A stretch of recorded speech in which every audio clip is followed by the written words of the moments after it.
Monsoon के आने के साथ-साथ तापमान में गिरावट आती है और आती हैं बहुत तरह की बीमारियाँ। जैसे कि आप सुबह उठते हैं तो आपको छींकें आती है, बुखार हो जाता है और आप ज़रा-सा भी बारिश में भीगे वैसे ही आपकी तबीयत खराब हो जाती है। तो इससे बचने के लिए आज हम बनाएँगे बहुत ही बेहतरीन से लड्डू और जो कि पौष्टिक तो है ही हैं, साथ-साथ में हमारी इम्यूनिटी को भी मजबूत करेंगे। यानी ये हमारी रोग प्रतिरोधक क्षमता को बढ़ाता है जिससे हम आने वाली बीमारियों से लड़ सकें। तो ये लड्डू मैंने बनाए हैं भुने चने से, इसमें आटे का इस्तेमाल नहीं किया है और इसमें कुछ चीज़ों का इस्तेमाल किया है जो हम जाड़े में भी खाते हैं, बस मात्रा को हमको सीमित रखना है। जैसे मैंने यहाँ पे इसमें तिल भी डाले हैं, कुछ अलसी के बीज डाले हैं, कुछ हमने खरबूजे के बीज भी डाले हैं और हमने जाड़े में इस्तेमाल होने वाला गोंद भी यूज़ किया है। तो चीज़ें बताने से ज़्यादा आप देख कर के समझ सकते हैं। यहाँ 1 कटोरी तिल है, 1 कटोरी मैंने अलसी ली है, भुने चने हैं।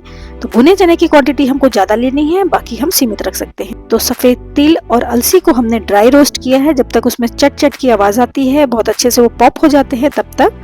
मेलन सीड और हमने जो थोड़े-थोड़े लगभग 1-1 मुट्ठी हमने काजू बादाम डाले हैं, जिसको हमने घी में ही फ्राई कर लिया है। थोड़ी-सी किशमिश भी डाल दी है।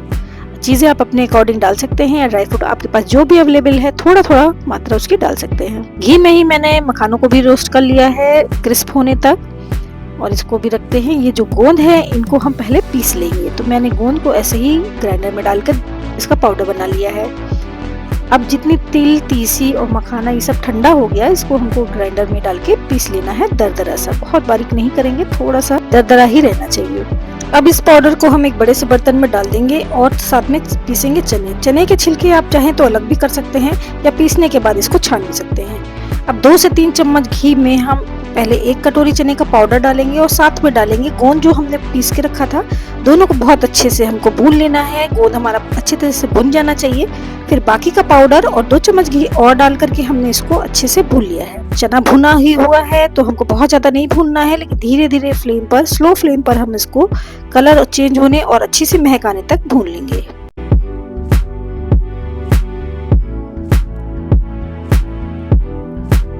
अब 1 गिलास पानी के साथ हमने बनाई है गुड़ से चाशनी।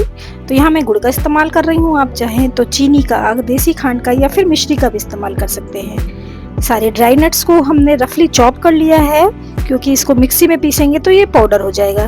लड्डू में जब क्रंच आता है ना थोड़ा ड्राई नट्स का, तो बहुत ही अच्छा लगता है।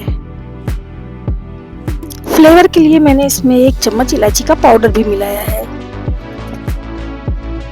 तो चाशनी को हमको बहुत ज़्यादा गाढ़ा नहीं करना है, बस हल्का सा गुड़ मेल्ट हो जाए और चाशनी थोड़ी ऑयल के जैसे टेक्सचर हो जाए, थोड़ी सी चिप चिप कर रही हो, बस वहीं तक हमको इसको पकाना है।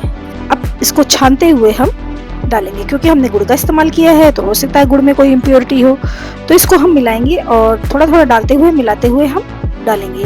1 गिलास चाशनी में बनाई थी तो यहाँ पूरा ही लग जाएगा और आप इसको मिलाते जाएं। शुरू में आपको लग रहा होगा कि ये थोड़ा सा गीला हो गया, क्योंकि इसमें हमने भुने चने का पाउडर इस्तेमाल किया है।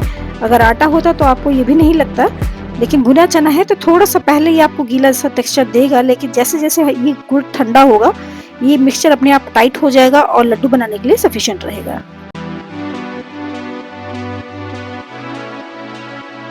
तो मिलाने के साथ ही ये गुड़ थोड़ा सा ठंडा होने लग गया है और धीरे धीरे ये थोड़ा कड़क हो रहा, मतलब जम रहा है। तो हमको छोटे छोटे पोर्शन लेते हुए इसका अपने मनचाहे आकार में इसका लड्डू बना के रख लेना है। भुने चने से बने हुए लड्डू हमें ज्यादा नुकसान नहीं करते और देखिए कितने कम तेल में बनाया है, लेकिन लड्डुओं पर कितनी अच्छी सी शाइन आई हुई है।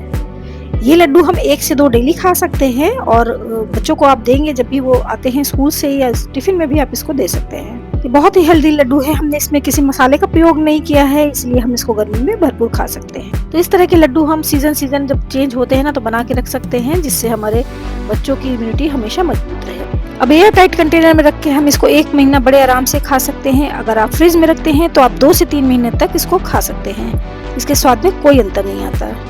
टेक्सचर तो आपको देख ही रहे हैं कितना सॉफ्ट सा ये माउथ मेल्टिंग लड्डू बनके तैयार हुआ है। तो दोस्तों, इन हेल्दी लड्डुओं की रेसिपी आपको कैसी लगी लिख के जरूर बताइएगा। अगर अच्छी लगी है तो 1 लाइक जरूर कर दीजिएगा। और भी तरह के लड्डुओं के लिए आप मेरे चैनल पे विजिट कर सकते हैं, वहाँ पे आपको और भी लड्डू और मिठाई की रेसिपी मिल जाएगी। मिलते हैं अगले किसी ऐसे ही वीडियो में, तब तक के लिए take care and bye bye.